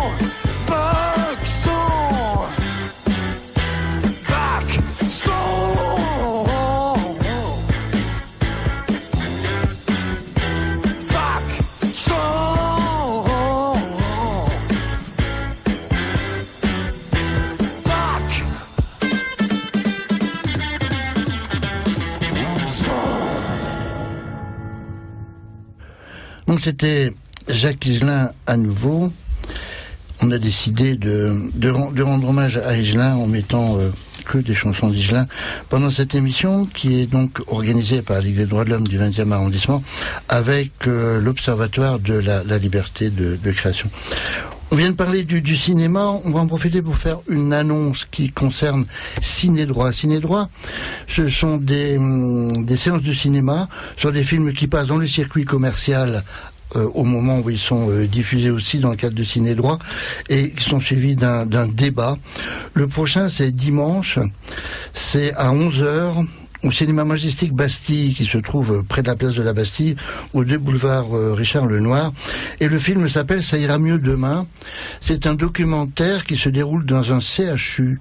Un CHU, c'est un centre hospitalier d'urgence, donc un centre d'accueil, un centre d'hébergement. Un centre d'hébergement, c'est pas un hôpital. Les CHU, c'est les formations universitaires des hôpitaux, mais un CHU, c'est un centre d'hébergement d'urgence. D'urgence, voilà. Et il y a une deuxième série de centres qui s'appelle les CHRS. Donc là, c'est dans un CHU qui se trouve à Paris, qui était géré, parce qu'il est fermé maintenant, par la société Aurore. Et vous savez peut-être que ce sont dans ces CHU et CHRS que la circulaire Collomb, depuis le mois de décembre, autorise les agents du service public, notamment concrètement l'OFI, à entrer et à venir vérifier la légalité de la situation des personnes qui sont là. Ce qui est directement contraire à toutes les traditions d'accueil et d'hospitalité qui peuvent exister et qui met les agents qui travaillent, les salariés de ces institutions dans une situation extrêmement difficile, parce qu'ils se voient mal, d'une part, accueillir les gens et d'autre part les dénoncer à la police ou assimiler. Donc c'est le débat qui aura lieu après le film de dimanche, donc Ça ira mieux demain, tout au moins on l'espère, à 11h au cinéma Majestic Bastille, près de la place de la Bastille. L'Observatoire donc de la liberté de création existe depuis maintenant une quinzaine d'années. Il a mené des combats divers et variés, certains épiques qui sont... Et est-ce qu'on peut en savoir un peu plus? Et comment vous voyez les choses demain? De quoi l'Observatoire a besoin? De qui l'Observatoire a besoin? Qu'est-ce que l'on peut faire maintenant qu'on a vu et compris un petit peu mieux la problématique? Moi, je vais juste rappeler, pour prendre un exemple, le combat qu'on a mené pied à pied pour que la pièce de théâtre installation qui s'appelle Exhibit B d'un auteur qui nommé Brett Bailey, qui est un Sud-Africain blanc, mais un militant de très longue date contre le racisme et les lois raciales et l'apartheid dans ce pays. C'était donc une installation qui proposait aux spectateurs de parcourir individuellement des scènes où il y avait des acteurs noirs qui étaient dans des situations qui pouvaient rappeler celles qui présidaient en Afrique au moment où ils étaient emmenés en esclavage aux États-Unis ou dans les Antilles, donc au moment de la traite des Noirs. Et il y a eu à ce moment-là une controverse extrêmement forte, notamment avec plusieurs associations de personnes noires en France qui ont considéré que ce spectacle était raciste. Ça, c'était leur lecture, avec un deuxième degré qui était de considérer que Brett Bailey, l'auteur de ce spectacle, n'était pas légitime au motif qu'il était blanc. Bon. Donc il y a eu une controverse, il y a eu une demande d'interdiction, ça a été au tribunal, ça a été refusé par le tribunal, mais néanmoins il y a certaines organisations qui ont appelé à ce que cette pièce de théâtre, installation, ne puisse se tenir avec, j'allais dire, des affrontements, puisqu'il y a eu des portes d'entrée de cassées au théâtre de Saint-Denis, et on a donc décidé d'intervenir en tant qu'agent de médiation. Donc là, des membres de l'Observatoire, de façon tout à fait bénévole, sont venus pour pouvoir parler avec les gens qui venaient à ce spectacle et essayer de voir comment ils pouvaient aussi ressentir un petit peu ce spectacle. Et quand on a fait ce travail de médiation, je reviens sur ce que je disais tout à l'heure, c'est-à-dire que on s'aperçoit de l'extrême diversité des réactions face à une situation a priori unique, qui est celle d'une œuvre, d'une pièce de théâtre. mais chacun effectivement pouvait le vivre différemment. J'évoque régulièrement ce père qui était venu en famille, qui était d'origine sénégalaise et qui, en sortant les yeux humides, me parlait de son grand-père qui avait été blessé à Tiroy au Sénégal après la guerre, lorsqu'il y avait eu une manifestation organisée par des tirailleurs sénégalais qui revendiquaient des droits. Et l'armée française avait tiré contre eux. Voilà. Donc lui avait fait une association tout à fait personnelle. Et effectivement, les situations étaient particulièrement délicates. On se retrouvait les yeux dans les yeux avec un acteur qui ne vous lâchait pas, seul, dans ce parcours, mais à la fin, il y avait tout un espace qui permettait effectivement d'avoir des informations concernant la traite des Noirs, concernant l'histoire, concernant l'apartheid en Afrique du Sud, enfin, tout un espace de détente, j'allais dire, pas au sens de se penser à autre chose, mais d'avoir des éléments qui permettaient effectivement de comprendre la démarche qui était qu'on venait de parcourir, et avec des émotions extrêmement fortes. Oui, et du coup, ça nous interroge sur les positions que nous sommes amenés à prendre et sur celles que nous devrons prendre par la suite. Lorsque tu rappelais que ce qu'on reprochait aussi à Brett Bagley, c'était d'être blanc et de s'emparer d'une problématique noire, c'est extrêmement dur à entendre pour un créateur que sous prétexte qu'il ne partage pas une culture, il ne pourrait pas en parler. Mais on peut aussi entendre dans la bouche de ceux avec qui nous n'étions pas d'accord sur ce point-là, que si cette pièce avait été présentée par un metteur en scène noir, elle aurait peut-être été refusée. Et qu'il faut aussi que nous travaillions sur la visibilité de groupes minoritaires et qu'effectivement on ne peut pas dire c'est mal de censurer la création. Si on a rencontré à l'Observatoire des groupes qui avaient participé à l'opposition à Exhibit B et qui nous disaient mais nous la liberté de création c'est d'abord le fait de pouvoir créer. Et nous n'avons pas la possibilité de créer. Effectivement, c'est quelque chose que nous devons prendre en compte. L'éducation, c'est aussi d'apprendre que s'il n'y a pas de différence entre un acteur blanc et un acteur noir, et si nous disons qu'un acteur blanc peut se grimer en noir, c'est pas nécessairement du blackface. Si c'est du blackface, il faut le condamner sans aucune hésitation. Si ce n'est pas du blackface, il faut pouvoir en discuter. Mais ça veut dire aussi que il faut que la représentation du noir dans les arts soit équitable, ce qui n'est pas le cas aujourd'hui. Et il y a des choses que l'on peut entendre là-dedans. On n'est pas dans l'opposition sous prétexte que il y a eu censure et qu'on est contre la censure. Il y a un dialogue qui doit y avoir parce que ce sont des valeurs que nous partageons tous, le combat contre le racisme, contre l'homophobie, contre toutes les discriminations, contre le sexisme. Ce sont des valeurs que nous partageons et il y a un dialogue qu'il va falloir engager. Ça fait partie de nos projets d'avenir les plus immédiats. Oui, mais cette histoire, moi j'aimerais revenir au fondement de notre action. C'est-à-dire que l'idée, c'est que on a vu ce soir tout ce qui produit de la censure. Et chaque fois, nous on répond, discutons. Parce que nous, notre réponse, c'est de dire, oui, discutons. Parce que moi, je suis albinos, si je m'intéresse à la représentation de l'albinisme dans la création, dans les œuvres de création depuis 2 siècles, je vais avoir matière à protester. Mais très bien, je discute et moi, je produis de la représentation des albinos. Bon.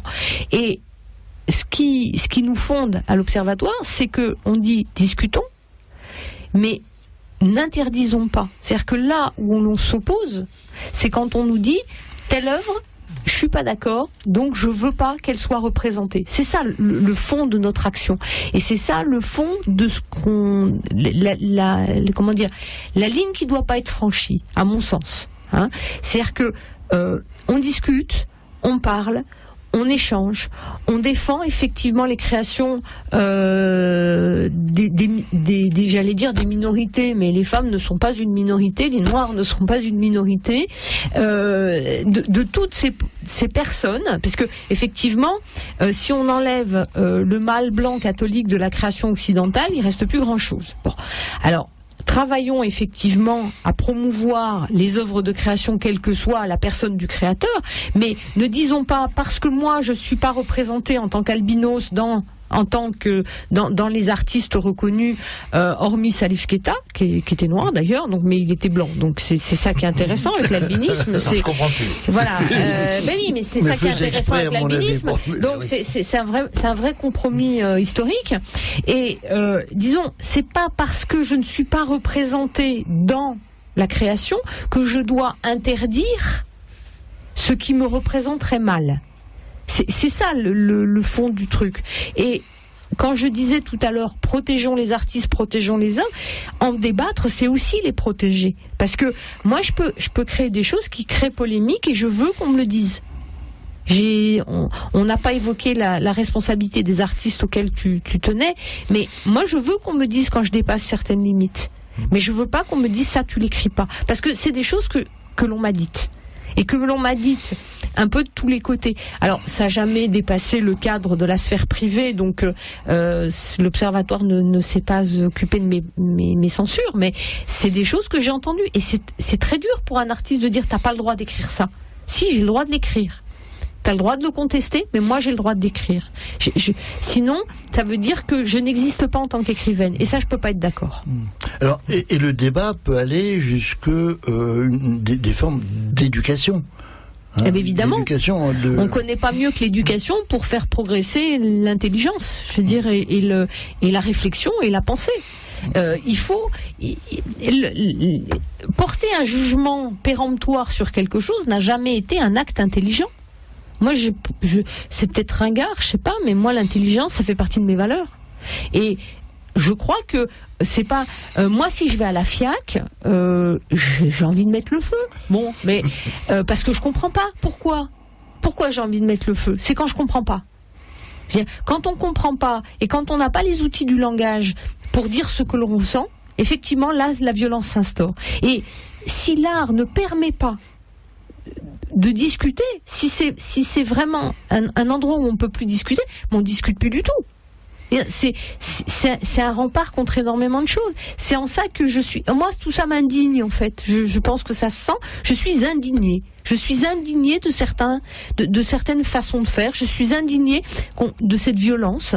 Je suis indignée de ces demandes d'interdiction. Parce que c'est pas des demandes de discussion que l'on a, ce sont des demandes d'interdiction directe. Et c'est ça qui m'indigne. Où peut-on vous retrouver aussi, hein, peut-être Alors, d'abord, donc, de pouvoir retrouver les textes qu'on a évoqués, donc le texte fondateur, le manifeste de l'Observatoire de la liberté de création, je rappelle, publié en 2003, donc sur le site de la Ligue des droits de l'homme.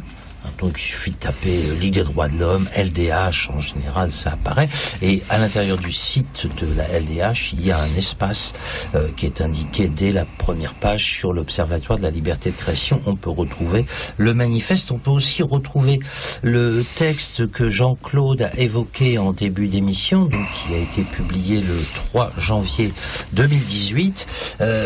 Je vais juste lire un des derniers paragraphes de ce texte qui précise: le débat esthétique, moral, politique autour des œuvres est nécessaire à condition qu'il soit libre.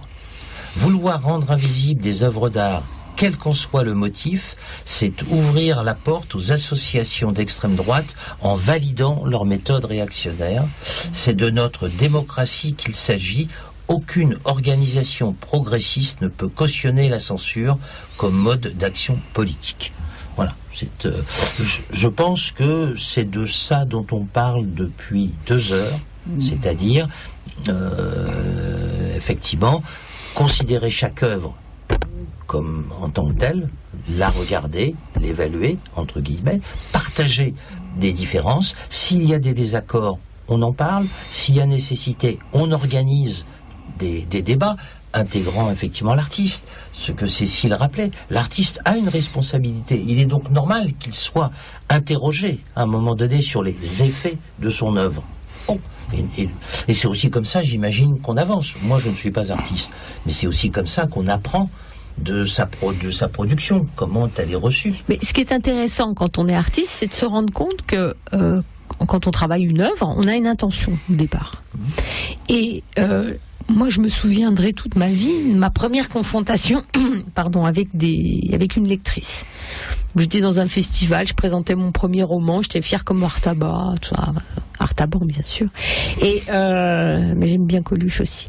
Et donc j'étais fière, tout ça. Et j'ai une femme qui vient vers moi et qui me parle de mon livre et qui m'a descendue, mais alors avec pas de la violence, elle avait pas aimé, elle avait des arguments, elle me disait quelque chose sur la représentation de la sexualité lesbienne que je faisais dans cet ouvrage. Bon, et j'ai fini, je l'ai laissé parler, et j'ai fini, j'étais en larmes. Bon, parce que ça m'a bouleversée ce qu'elle m'a dit, au sens de, je me suis dit, mais si cette personne elle avait senti mon roman comme une agression, là où pour moi je rendais visible une sexualité qui était totalement occultée dans la littérature, puisque il faut savoir que la sexualité des femmes dans la littérature est en général narrée par des hommes. Ça ne choque personne, c'est bizarre, hein, mais c'est comme ça. On n'a jamais remis ça en cause. On n'a jamais remis ça en cause. Et je ne souhaite pas le remettre en cause, mais je le constate. Et donc j'ai été troublée parce que je me suis rendu compte qu'entre mon intention et sa réception, il y avait un monde, il y avait un gouffre. Et au départ, à partir de là, je me suis dit, mais peut-être que je pourrais essayer de résorber ça. Et un jour, dans les romans que j'ai publiés, il y en a un qui est une succession de scènes qui s'enchaînent de façon un petit peu aléatoire. Et dans une librairie, la libraire qui présente ce roman me dit, alors dans ce recueil de nouvelles, et elle parle de mon roman comme d'un recueil de nouvelles. Et je me suis dit, si le gouffre va jusque-là, c'est-à-dire jusqu'à confondre un roman avec un recueil de nouvelles, c'est foutu. C'est-à-dire que je ne peux plus, en tant qu'artiste, en tant qu'écrivaine, me dire je dois travailler pour résorber ce gouffre. Donc ça m'a rendu une part de ma liberté de création. Hein, ce fait de me rendre compte que de toute façon mon intention, elle m'appartenait et il n'y a jamais personne qui pourrait l'appréhender réellement. Mais ça veut pas dire que j'entends pas ce qu'on me dit. C'est-à-dire que moi, quand j'écris des scènes érotiques lesbiennes, quand j'ai des femmes qui disent en mettant en scène notre sexualité, tu nous mets en danger en tant que femme et en tant que lesbienne, je suis obligée de l'entendre. Je peux pas faire comme si je l'avais pas entendu. Alors, ça veut pas forcément dire que je vais arrêter. Mais ça veut dire que je peux aussi travailler mon écriture pour que cette écriture les mette moins en danger tout en faisant cette représentation. Donc effectivement, la critique, elle permet d'avancer à partir du moment où on est dans une démarche où on se dit, bon, on me critique pas pour que j'arrête, mais on me critique pour que je fasse mieux. Et on revient à ce que je disais il y a 5 minutes. L'idée, c'est pas de dire aux artistes, arrêtez. L'idée, c'est de dire à Orelsan en disant écoute, ton intention c'était peut-être sympa, mais nous on a pris plein la gueule et on s'est senti agressé dans ce que tu as fait. C'est important qu'il le sache. Et je ne connais pas ce garçon, j'espère qu'il l'a entendu. Et je pense que la majeure partie des artistes, bon, il y a des imbéciles partout, mais la majeure partie des artistes, ils entendent. Mais il faut pas leur dire arrêtez. Il faut leur dire ton truc, ça me blesse, ça me choque, ça m'interpelle. Il faut que tu arrives à faire mieux pour que ce que tu dis, et tu as raison de le dire, ça fasse un écho positif plutôt qu'un écho négatif. On peut progresser. Mais c'est une question, si moi on me dit t'écris pas ça, je sors mon revolver. Merci beaucoup Cécile, merci beaucoup Jean-Claude, merci beaucoup Alain. J'espère que, autant que de l'autre côté du micro, là-bas tout au bout, vous avez appris beaucoup de choses, beaucoup d'éclaircissements sur des sujets complexes. La dernière chanson a été enregistrée à Bercy, quand Iselin a tenu Bercy, avec des artistes africains, a tenu Bercy pendant 1 semaine, et ça s'appelle Tête en l'air. Merci, à bientôt. Merci. Merci. Merci, bonsoir. Je t'ai dit.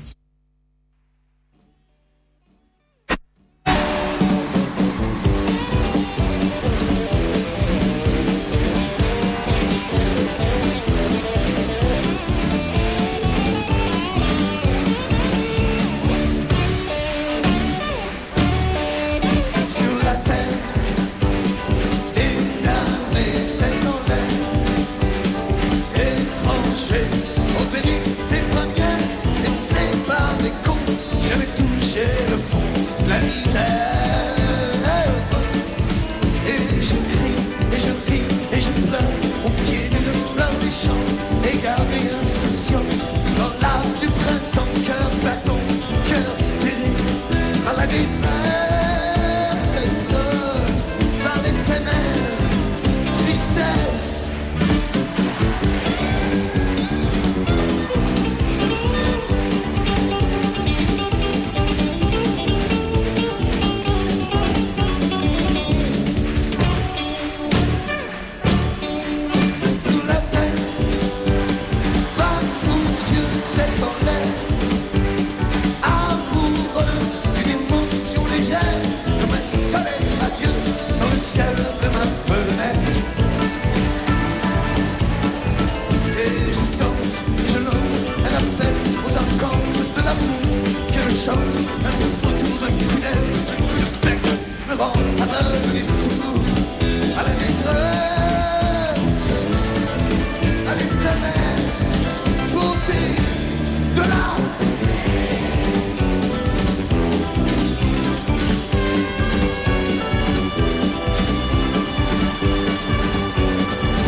There are fortunes contained of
nothing wrong with your television set. Do not attempt to adjust the picture. We are controlling transmission.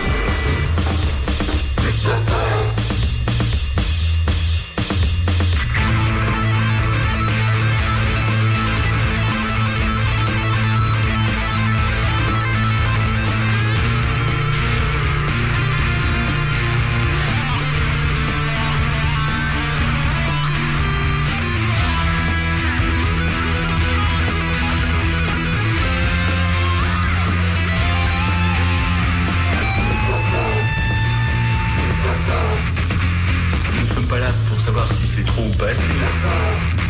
Nous sommes avant tout des industriels et nous mettons en place les systèmes, les équipements pour servir la police, la justice et l'armée.